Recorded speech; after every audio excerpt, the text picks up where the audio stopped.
Hello and welcome to Texas Progress Texas Happy Hour.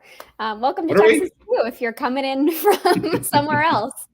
Um, so hello, I'm Amanda Gnadinger with Progress Texas. I'm joined by our advocacy manager, Diana Gomez, executive director, Ed Espinoza, and communications manager, Wesley Story.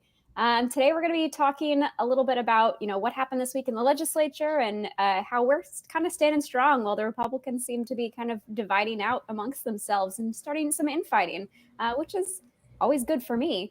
But before we get started, we had some news earlier this month that the women's national team is going to open a brand new Q2 soccer stadium here in our capital city, Austin.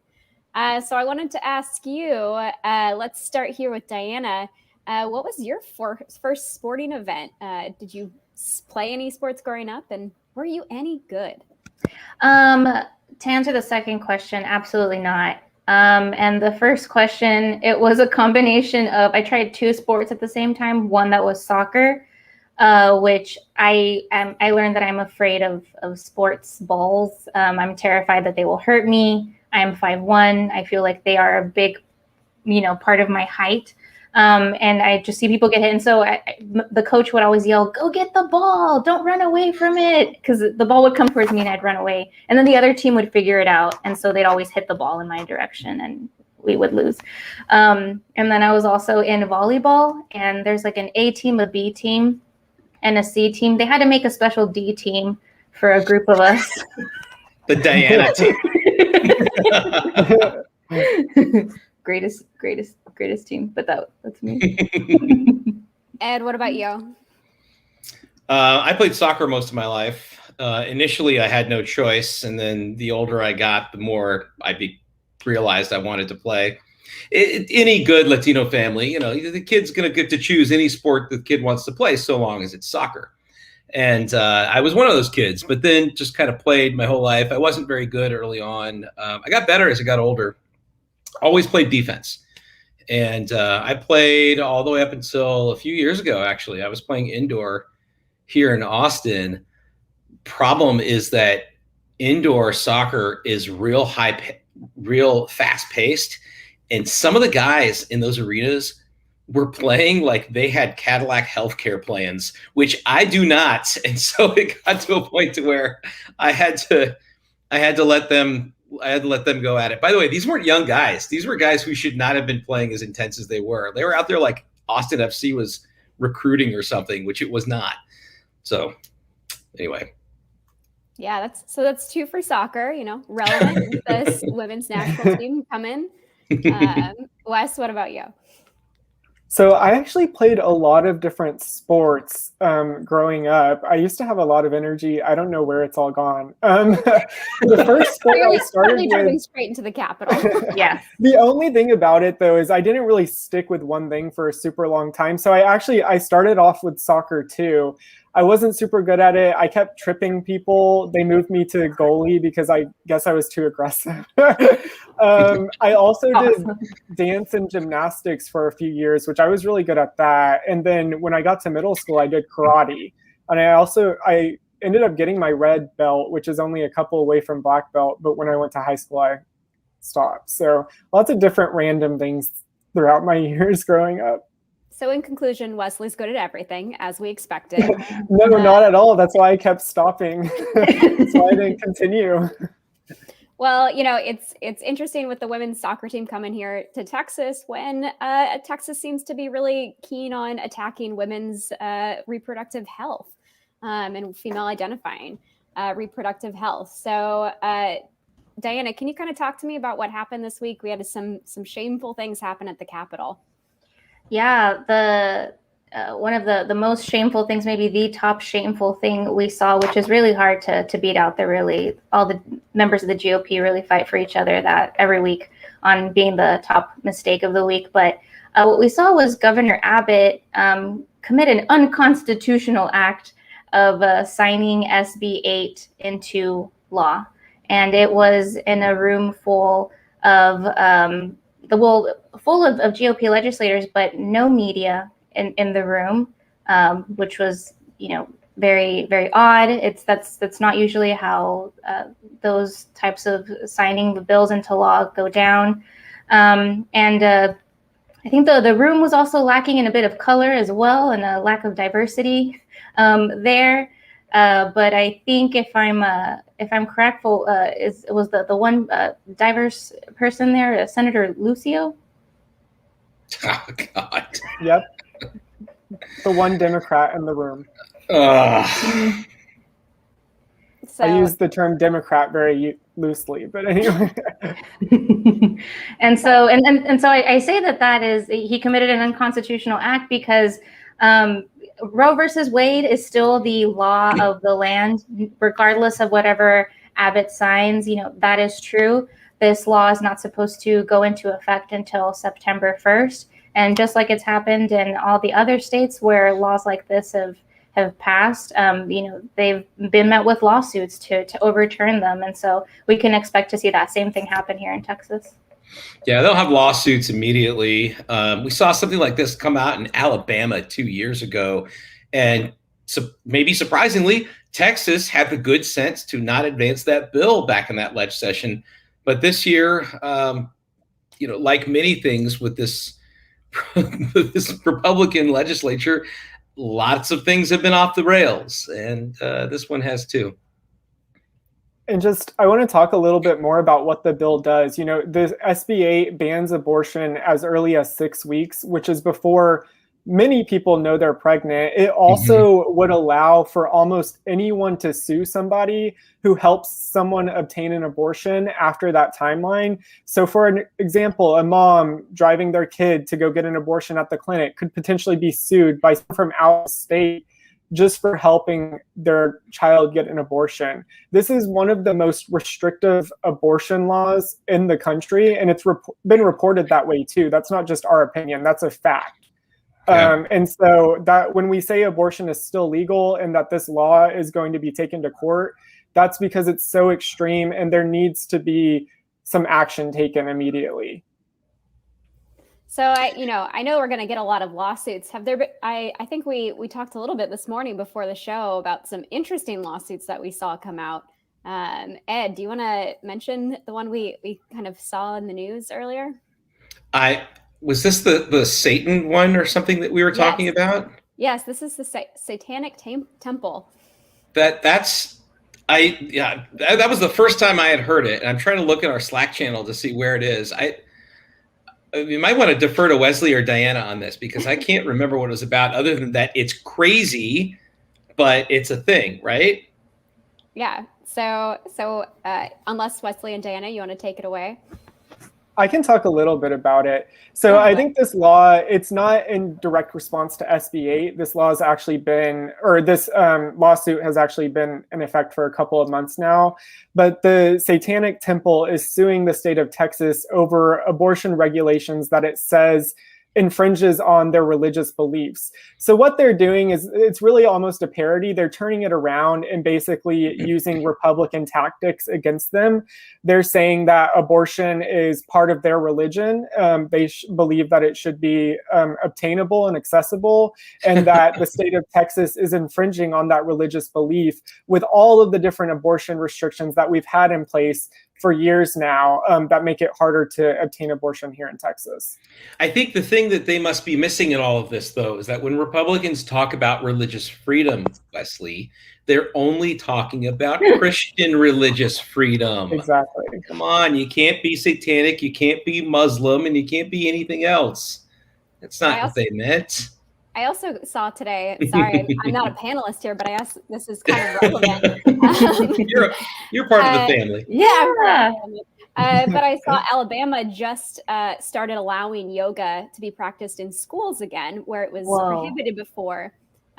Even after school prayer was reintroduced and unoutlawed, essentially, yoga was still considered illegal to be practiced in schools. So Alabama rolled that back a little bit, but kids are still not allowed to say namaste. So I don't know if children are going to get, into school jail because they say namaste. What problem do they have with yoga? Like, no, I'm sorry. You have to use our chairs. You can't be in the chair position. You can't do a pigeon or frog or cat or cow or. Funnily enough, they're only allowed to use the English version of any of these poses. So you're not allowed to say the true name of any of these poses. So, which, we're all familiar with cat pose, cow pose, downward facing dog. But, I think there's still a cultural significance to being able to educate kids about these things. Anyway, this is a complete diversion, but an important one. An important thing. But bringing it back is, you're right, Ed. Religious freedom is an excuse that's used only for the Republican right to talk about Christianity and imposing it. Well, and there's a messaging point that they use that I think the media and sometimes progressives have gotten wise to this, and media is starting to get wise to it. But they never say religious beliefs. They always say deeply held religious beliefs, those 4 words, the deeply held, as if it's different because, well, my attachment to this is more deeply held than if I were just like, somebody who just went to church on Christmas and Easter. Well, no, that's not how religion works, right? You either subscribe to it or you don't. But the point is that I think they've really been abusing the religion thing for a long time, and that's the last I'll say on that point. We can get back to talking. We can get off religion and talk about more agreeable subjects such as abortion. I should probably start saying my deeply held healthcare beliefs. Deeply held public education beliefs. Diana, one of the things that I thought was so interesting in all this. Well, actually, no, before I get to that, props to Diana for getting coverage and pushing back on this issue this week, because not only did it make national headlines, but you were able to help shape some of the national narrative, and that Texans across the state are not on board with this. We know that 51% of Texans support abortion rights, and that is not a 51-49% split. That is a 51% in favor, 39% against, and then a handful of people who are undecided, about 12% undecided. So a double-digit majority in favor of abortion rights. So this week, when the governor signed that bill, Diana came out swinging, quoted in CNN, quoted in Forbes, Newsweek, Yahoo News, if anybody's still reading that, and then also a couple of other Spanish language publications and TV stations. I know you were at some local TV here in Austin and other parts of the state, but also Univision, Telemundo, a bunch of others. Big week for Miss Diana Gomez here.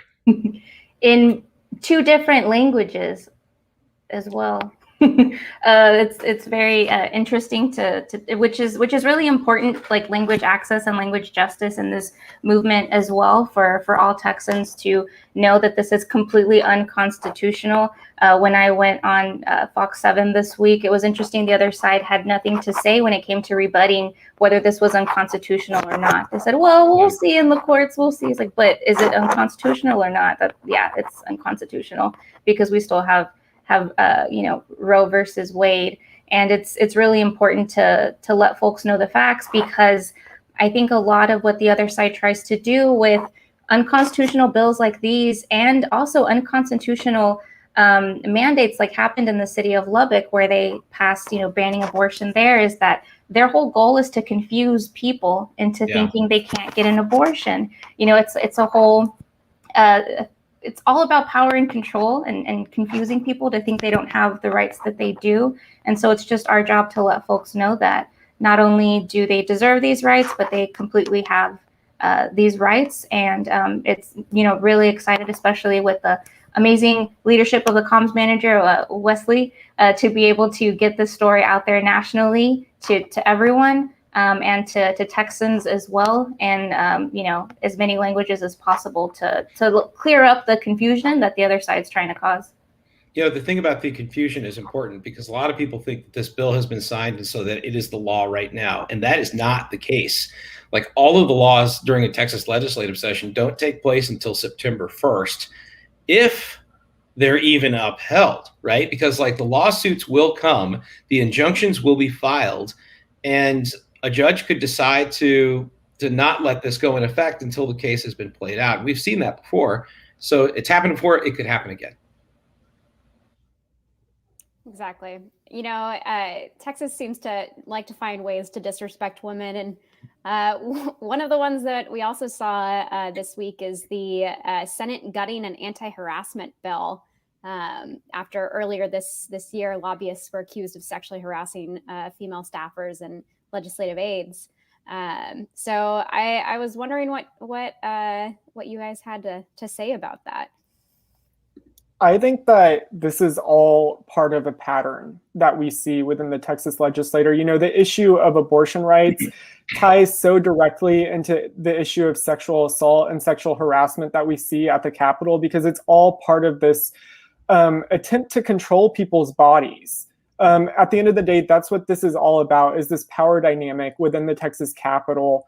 And when you think about all the stuff that our legislator could be doing instead of banning abortion, they could be using their power to address maternal mortality rates in our state, which are some of the worst in the nation. They could be talking about housing insecurity or expanding Medicaid, but instead they are focused on controlling people's bodies. And the same when it comes to this bill. You know, earlier today, Senator Lucio made sexist remarks while he was speaking on a resolution. It was basically sexual harassment front and center for everyone to witness. And it just speaks to this culture of misogyny at the legislature. And it's not going to change until lawmakers and lobbyists and all of the people who are a part of this culture are actually held responsible for their actions. But we see with this bill that they just gutted that they're not even willing to do that. And so we have to continue to speak out against this. When these allegations that you mentioned originally came out earlier this session, a lot of lawmakers came out supporting the woman who had made the allegations, saying that, you know, we have to support survivors. But I've seen silence today so far from the comments that Lucio made from his colleagues. This is an ongoing issue in the Texas legislature. And again, I think it ties in so directly with the issue of abortion rights also. Yeah. Thanks, Wesley. I know, having been in the Capitol before, I've experienced my fair share of sexism and harassment, as I'm sure Diana probably has. But, you know, in terms of like what we can do to fight back against all this stuff, I think there's a rally coming up, isn't there? Yes, definitely. And what I'll add to what Wesley said is that just proves how Lucio is, and he's not the only Sucio out there. It's so many. And if you want to join together in a collective outrage, there is an amazing, powerful event that Progress Texas is a part of, and so are many of our partners in the Trust, Respect, Access Coalition. We are a lot of abortion advocate organizations. It is the Don't Mess with Texans Abortions event, and that'll be Saturday, May 29th. It's not this Saturday, but the Saturday after. 11 a.m. We're going to have a rally at the Capitol and then march on over to the governor's mansion. If you can't make it to Austin, we will be live streaming it here on the Progress Texas page. So, you know, feel free to check it out live as it's happening. And there will be, you know, ASL interpretation in Spanish as well, to make it accessible to as many people as possible. But just really putting the focus on, you know, when we had, you know, so many issues as Texans this past year, gosh, so many, you know, more to count, but with COVID and with a failing energy grid, this is what our legislators put their focus on, the GOP Republicans. We're not going to stand for it. We have over 1,600 people that have RSVP'd as interested or going already. So many people will be there. This is going to be a really great united front, a really great event for folks to get together. And again, invite folks to attend if they can, if they feel safe enough to, and watch our live stream if you want to participate in that way as well. And to share the event and invite folks. Yes, and that is in the comment section and will be in the show notes if you are listening on the podcast. So, you know, speaking of Republicans kind of having misplaced priorities, it seems like they are now prioritizing, you know, shooting themselves in the foot and doing a lot of infighting. I heard there's a couple of new challengers to some statewide offices. Ed, do you know anything about the latest challenge to Abbott?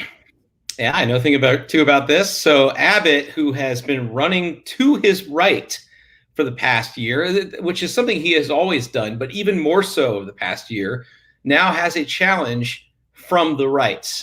Former state senator Don Huffines, he was a state senator out of Dallas. He was defeated in his reelection by Democrat Nathan Johnson in 2018. Well, Don Huffines is now running for governor against Greg Abbott. He, along with the agriculture commissioner and the chair of the Texas Republican Party, Alan West, agriculture commissioner Sid Miller, they have been very upset with Abbott because he hasn't been conservative enough, and he allowed for early voting, and he made people wear masks, and all these adjustments that he made during the pandemic. But frankly, the few redeeming qualities that Abbott had last year are the things that they're most upset about. So this guy's running against him at a time where Abbott must have a consolidated Republican base in order to be successful in 2022, because what he doesn't have are independents. He's losing independents by double digits. We've seen this in the Progress Texas poll that we ran in March.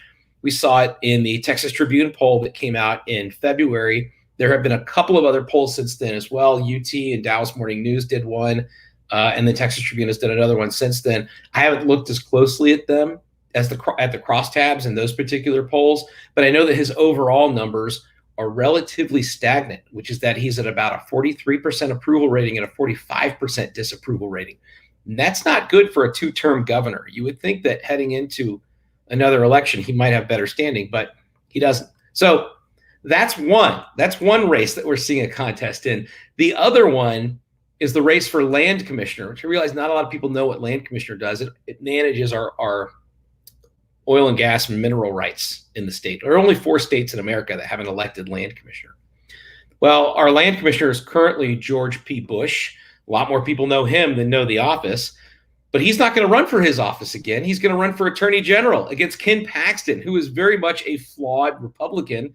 We all know that. He's got 2 felony indictments hanging over him right now. The other day I heard it was 3. I don't know if it's 2 or it's hard to keep track. He's got so many indictments, it's hard to keep track.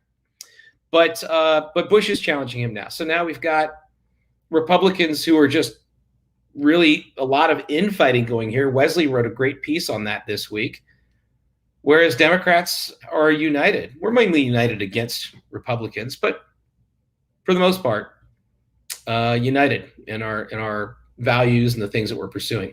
I know I just monologued there for a long time, so I'll let somebody else jump in here. Just a quick correction. Our legislative fellow, Abby, actually wrote this piece, but you're right, Ed. Democrats and progressives are staying united. And just on a few of the things that I think are important to comment on, they've been focused on priorities like COVID relief and healthcare access and fixing the energy grid. All of the things that are really important to Texans, those are the types of things that our progressive leaders at the Texas legislature are spending their time on. They also have been successful in reducing the harm of some of these bad bills that we've seen passed. So, for example, SB 7, which is the bad voting rights bill, and SB 8, which is the bill that Governor Abbott just signed into the law, the abortion ban, they introduced amendments to both of those bills that, these are still terrible bills, but they reduce some of the harm that those bills would have. Even though they're not the party in power, they've still had successes this legislative session. And I think that's really important to focus on. And the only reason they've been able to have that success is because they've been united in their fight. We've also seen that at the local level. Crisis reveals character. We talk a lot about how Texas is going through multiple crises right now. At the local level, progressive officials have shown that they know how to handle a crisis. And they've worked hard to take care of Texans. Leaders like Judge Lena Hidalgo and Judge Clay Jenkins in Dallas, they've both put Texans first and worked to help us through these crises. I think Lena Hidalgo specifically has a really bright political future, and our state is continuing to grow younger and more diverse and more progressive. So we look forward to seeing some of these legislators and some of these leaders in local politics really coming into their own and potentially getting elected into statewide office if we're lucky. We have a good bench. You mentioned Clay Jenkins. county judge out of Dallas County, Lena Hidalgo, county judge out of Harris County, down in Houston. People forget, the Castros have been around for a long time. They're still in their 40s, still young guys. Yeah. And we've got a lot of good fighters in the legislature right now. And, people that a lot of regular Texans haven't heard of. We hear a lot about Beto O'Rourke, who's done great things. We hear a lot about Wendy Davis, who is near and dear to all of us here at Progress Texas. But there are so many up and coming in our ranks as well. And I'm looking forward to seeing and hearing more about them in the coming months. Yeah, it's been very interesting to see kind of new bright shining stars come out, especially in these SB 7 hearings with the voting rights issues. But sometimes we don't even really need these shining stars to stall things at the Capitol. It seems like the House and the Senate are disputing and slowing down a lot of bad bills on the House side. Diana, do you want to tell us about what's happening with that? Yeah, I'm down to start it off. This is a new thing I've heard about as a Real Housewives reality TV fan. I love this. I think this is amazing that they can do this. Basically, it's the end of session, and so to see some folks fighting is, I don't know, a little bit of entertaining. I think it's very sad to see good bills be stalled, but if we're gonna be able to stop any bad bills by doing this, I think it's great. And what's happened is that the House House members has decided to stop meeting to stall for 2 days as a sort of like payback for Senate inaction on bills that they wanted to see go through more during the session related to criminal justice and Medicaid. And there was a tweet by Representative Jeff Leach that I saw last night that I was chuckling at, and I'm not going to remember it entirely, but basically he said to the Senate members, if they don't respect us, then they should expect us. And I just thought, I just love that sass. I think you got the quote down pretty Nice. pretty solidly there. So what are some of the consequences of bills like criminal justice reform and Medicaid not going through the Senate? Does it speak to some of these misplaced priorities? Ed, do you have any thoughts on that? Yeah, what it means is they never wanted to do it in the first place, and letting it die in one of these chambers by saying, oh, we just didn't have time to get to it, or it got stuck in committee. That is an easy out for people who didn't believe in it to begin with. We may have millions. I can't remember what the number is, but we have the highest uninsured rate in America here in Texas, both by a whole number and by percentage. Expanding Medicaid would cover people right away. I don't know. I can't remember how many people exactly, but I know it's a significant number of people. But there are a lot of people that don't want to do, a lot of people in the legislature that don't want to do it because they're ideologically opposed to it for no other reason. Their political alignment doesn't agree with it. And easy out for them to say is, well, I would have voted for it if it came to us, but there was a procedure that got in the way. And that's just, it's so frustrating, right? Like, that's not what we're here to do. That's not what they're in their jobs to do. So Medicare is one thing. We haven't even really touched on energy. Like, did we forget about this huge storm in February that they've done nothing about? We're arguing about abortion rights and voting rights and, a bunch of permitless carry. Can I shoot climate change when it comes next time? Is that going to keep me warm if I can shoot the storm? It's that. So with these bills not advancing, the consequences are pretty big. And just to give you an idea of a few of the priorities, specifically in the Senate and from Lieutenant Governor Dan Patrick, these are some of the bills that haven't passed through the House that he's been stalling the House legislation because of. One of them is the Star-Spangled Banner Act, which would require professional sports teams to play the Star-Spangled Banner. Why is that a priority? Texans don't care.